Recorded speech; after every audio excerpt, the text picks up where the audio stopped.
Chrumkavé a zároveň šťavnaté fašírky bez vyprážania v oleji? S týmto jednoduchým receptom sa vám zaručene podaria. Domy si dáme mletú bravčovú krkovičku, odporúčam vám dať si namlieť mäso čerstvo u mesiara a ak náhodou nezoženiete bravčovú krkovičku, môžete použiť aj bravčové pliecko. K mäsu pridáme mliekom nasiaknuté rožky. Rožky si pripravíme vopred, takže nakrájeme ich na malé kocky, zalejeme mliekom a necháme odstať približne 30 minút. Pridáme vajíčka, nadrobno nakrájanú cibuľu, opečenú do sklovita,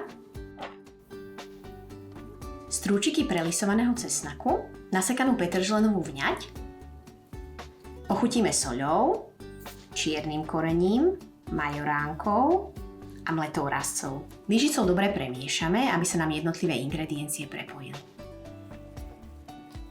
Keď máme zmes dobre rozmiešanú, môžeme sa pustiť do formovania fašírok.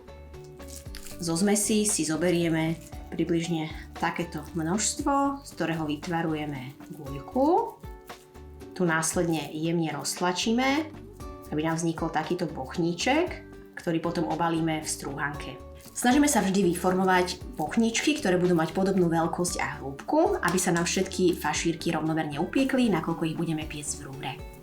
Fašírky obalíme v strúhanke, poukladáme na plech, vyložený papierom na pečenie, ktorý jemne potrieme olejom. Plech s fašírkami vložíme do rúry vyhriatej na 180 stupňov Celzia a pečieme 15 minút. Potom prepneme program na grill plus vrchný ohrev a pečieme ďalších 15 minút.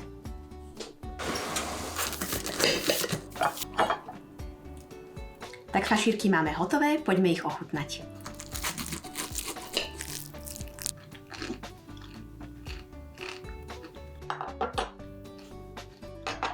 Fašírky sú vynikajúce, zvonku chrumkavé a vnútri šťavnaté, tak ako to máme radi. A ak by ste chceli mať tento recept stále po ruke, nájdete ho v mojej 3. kuchárskej knihe, ktorá je venovaná nezabudnutelným receptom od babičky. V knihe navyše nájdete aj verziu na fašírky pečené na panvici s olejom alebo bravčovou masťou, ale aj na fašírky pečené v rúre, ktoré som vám práve ukázala vo videu.